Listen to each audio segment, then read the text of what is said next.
வணக்கம். பேனியர்பையில் மணி ட்ரான்ஸ்ஃபர் பண்ணுறது தான் பார்க்க போகிறோம். இதில் லெட்ஜரில் போய்ட்டு லெட்ஜரில் அமௌண்ட் இருந்தால் தான் பண்ண முடியும். இதில் மணி ட்ரான்ஸ்ஃபருங்கிற ஆப்ஷனை கிளிக் பண்ணிங்க. இதில் கஸ்டமருடைய மொபைல் நம்பரை என்ட்ரு பண்ணிங்க. இதில் யார் பணம் அனுப்ப வராங்களோ அந்த கஸ்டமருடைய மொபைல் நம்பரை என்ட்ரு பண்ணிங்க.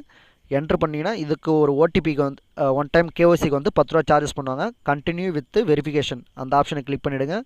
கொடுத்த மொபைல் நம்பருக்கு ஒரு ஓடிபி வரும். அந்த ஓடிபியை கரெக்டாக என்ட்ரு பண்ணிவிட்டு கீழே சப்மிட்னு ஒரு ஆப்ஷன் இருக்கும், அதை கொடுங்க.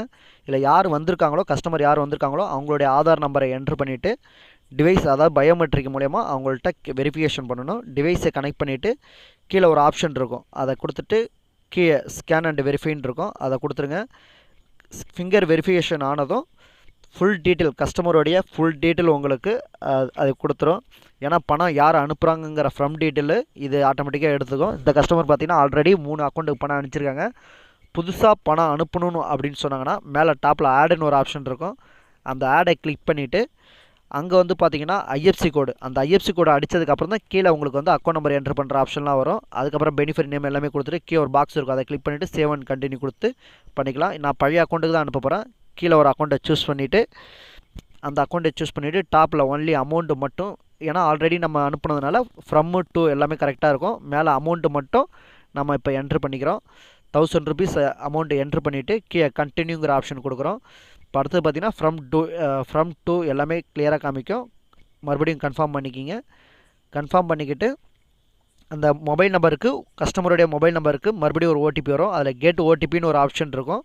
அந்த கெட் ஓடிபியை கிளிக் பண்ணிங்கன்னா தான் கஸ்டமருடைய மொபைல் நம்பருக்கு ஓடிபி வரும். அந்த ஓடிபி வந்து என்டர் ஓடிபின்னு ஒரு ஆப்ஷன் இருக்கும். அந்த இடத்த வந்து ஓடிபியை கஸ்டமருக்கு அந்த ஓடிபியை வந்து அதில் என்ட்ரு பண்ணிவிடுங்க.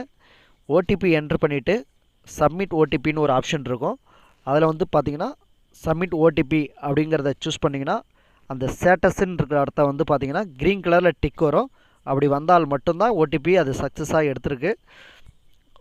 அந்த க்ரீன் கலர் டிக் வந்ததுக்கப்புறம் கீழே ப்ரொசீடுங்கிற ஆப்ஷன் இருக்கும், அந்த ஆப்ஷனை கிளிக் பண்ணிங்க. இப்போ ஸ்டேட்டஸ்லேயும் வந்து பார்த்திங்கன்னா உங்களுக்கு க்ரீன் கலரில் டிக் வந்திருக்கு. அந்த டிக் வந்ததுக்கப்புறம் ப்ரொசீடுங்கிற ஆப்ஷனை கிளிக் பண்ணிவிடுங்க. ப்ரொசீட் கொடுத்ததும் உங்களுக்கு வித்தின் செகண்டில் கஸ்டமருக்கு அமௌண்ட்டு ட்ரான்ஸ்ஃபர் ஆகிடுச்சு. எவ்வளோ சார்ஜஸ் எல்லாமே இதில் காமிச்சிடும். இதே போல் நீங்கள் மணி ட்ரான்ஸ்ஃபர் பண்ணி லெட்ஜரில் மறுபடியும் போய் பார்த்துக்கலாம். பேலன்ஸ் குறைஞ்சிருக்கு எவ்வளோ இருக்குங்கிறத மறுபடியும் செக் பண்ணிவிட்டு ரிப்போர்ட்லேயும் போயிட்டு உங்களுடைய அதில் மணி ட்ரான்சாக்ஷன் ரிப்போர்ட்டுன்னு ஒரு ஆப்ஷன் இருக்கும். அதில் போனீங்கன்னா நீங்கள் பண்ண ட்ரான்ஸ்ஃபருக்கான ரிப்போர்ட்டு, சார்ஜஸ், அமௌண்ட்டு எல்லா டீட்டெயிலுமே ஃபுல்லாக கொடுத்துருப்பாங்க. அதை செக் பண்ணிக்கலாம். இதை வந்து நீங்கள் பிரிண்ட் அவுட் போட்டு கொடுத்து கஸ்டமருக்கு கொடுத்துக்கலாம். இதே போல் மணி ட்ரான்ஸ்ஃபர் எல்லா சர்வீஸுமே பண்ணிக்கலாம்.